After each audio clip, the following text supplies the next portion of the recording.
Video natin ngayon ay tungkol sa mga gustong mag-apply ng seasonal worker dito sa South Korea. Ito yung balita dito sa South Korea sa isang kilalang news channel dito sa South Korea. Basahin natin. English to, kumbaga ginugel translate ko lang. Ewan ko kung tama yung pagkaka-Google Translate ito. Tingnan niyo na lang dyan sa screen yung English. Ito, tinagalog na Google Translate. Tatanggap ang Korea ng record na 93,500 dayuhang seasonal worker para sa sektor ng agrikultura sa unang kalahati ng taon ayon sa Ministeryo ng Agrikultura noong Huwebes. Grabe. Ano pala ngayon? April. Magkakatapusan na ng April. Ibig sabihin, hanggang June sila. Ang dami nito. 93,500. Grabe. Magandang balita to dun sa mga gustong mag-apply ng seasonal worker dito sa South Korea. Ang age limit mga kabayan ng seasonal worker dito sa South Korea ay 25, kung di ako nagkamali, 25 to 55 years old.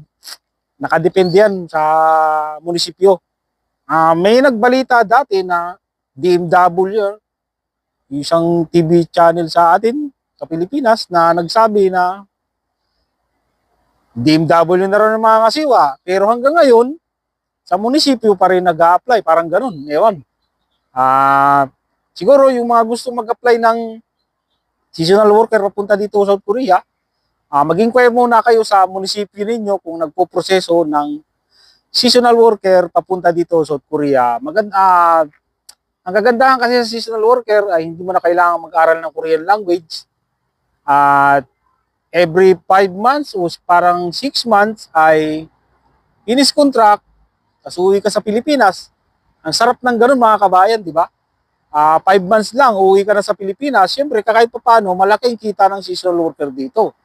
Halos, kung di ako nagkakamali, pareho lang ng rate ng factory worker sa seasonal worker. Ang sweldo dito sa South Korea.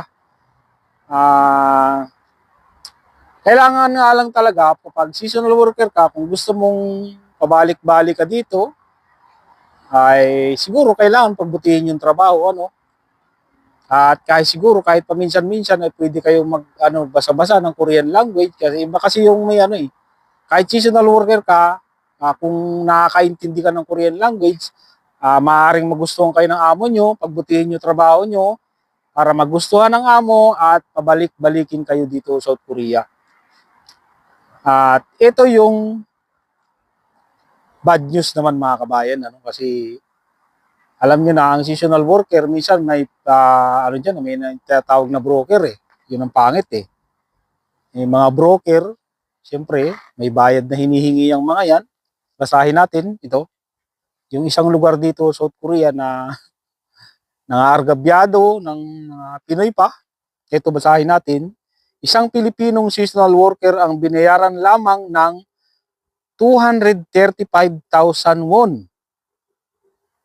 Wala pang 10,000 mga kabayan, Nito, pagkatapos ng 18 araw na 12 oras na shift sa isang oyster farm sa Guhang, South Julio Province, sa isang kasong nagpapataas ng pangamba ng modernong pang-aalipin. Sinabi ng Ministry of Employment and Labor noong Miyerkules 26 na dayong manggagawa sa dalawang sakahan ng Talaba ang sama-samang may utang na 31.7 million won. Laki na hindi nabayarang sahod. Natuklasan din na dalawang illegal na broker ang nagnakaw ng humigit kumulang 7 million won mula sa mga manggagawa. Ayun. Siguro kulang-kulang yung binibigay na sahod sa mga seasonal worker, ninanakaw nga ng broker. Sa Pilipinas ay marami parang nakasuhan ng mga broker noong 2024 pa yata yun. Dahil nga sa pang-aabuso sa mga seasonal worker, na ang laki ng hinihinging bayad ng mga broker. halos parang kung di ako nagkakamali, parang halos kalahati ng sweldo ng mga seasonal worker ay napupunta lang sa broker. Kaya grabe yung mga yun, mga walang awa talaga. Isipin nyo, napakahirap ng trabaho ng seasonal worker dito sa South Korea, tapos ganun lang yung mangyayari. Kaya iwasan nyo yung, kung gusto nyo mag-apply dito sa South Korea ng seasonal worker, iwasan nyo yung mga broker-broker na yan. Isipin ninyo, 18 araw nagtrabaho yung Pinoy, tapos ang trabaho niya sa loob ng isang araw ay 12 oras, tapos pinasweldo lang ng kulang-kulang 10,000. Nako, grabe. Ang hirap kaya ng trabaho niya, yung talaba. Tapos good news ulit naman tayo sa tungkol sa pagkain. Aba, yung ube na kilalang pang dessert sa Pilipinas ay tinatangkilik na dito sa South Korea sa mga kapehan. Yan. Ito basahin natin. Ang ube na matagal ng pangunahing sangkap sa mga panghimagas ng Pilipino ay naging panibagong kinahuhumalingan sa mga Korean Cape. Ay, grabe. Sumisikat ang Pinoy food dito sa South Korea, no? Ay, masarap naman talaga ang ube. Kahit nga nung nagbakasyon ako, nagdala ko, nagluluto kasi yung kapitbahay namin ng ube, matamis, at nagdala ko ng 5 piraso, yung 2 piraso ay pinatikim ko sa mga Koreano, at sarap na sarap sila dun sa dala kong ube. Iwasan ang matcha, nahanap na ng ube ang matamis na lugar nito sa Korea. Grabe. Ano? Talaga naman masarap naman talaga ang mga pagkain Pinoy kasi maraming mga vlogger dito na merong vlogger bago dito sa Korea na may asawang Pinoy na halos lahat ng pagkain Pinoy nagugustuhan niya. Masarap naman talaga ang pagkain Pinoy.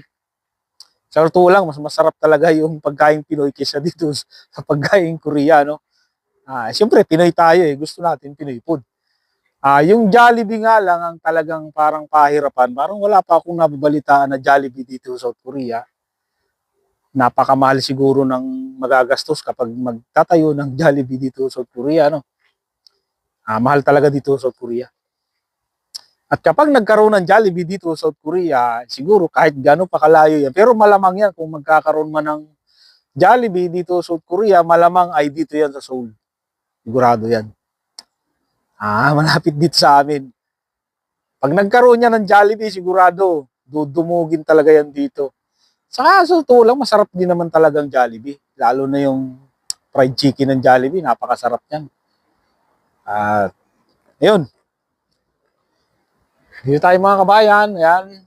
Nakikita ninyo, kulay green na lahat. Pagdating ng Taglagas ay magkukulay pulat, dilaw naman yung mga dahon na yan. Dito lang sa tabi ng kalsada. Pag magbabakasyon ng mga kabayan, dito ako sumasakay dyan sa waiting shed na yan. Airport bus, dyan lang ako sumasakay papunta ng Incheon Airport. Ayan. Yan. Yan mga kabayan, yan. Airport bus, dyan ako sumasakay papuntang Incheon Airport.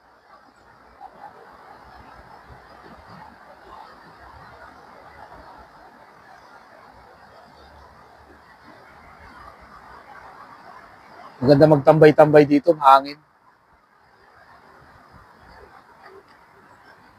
Residential area ito mga kabayan, yung kabila yan. Yung mga nakaparada mga kotse. Tapos sa kabila ay kalsada. Ito yung lakaran naman to.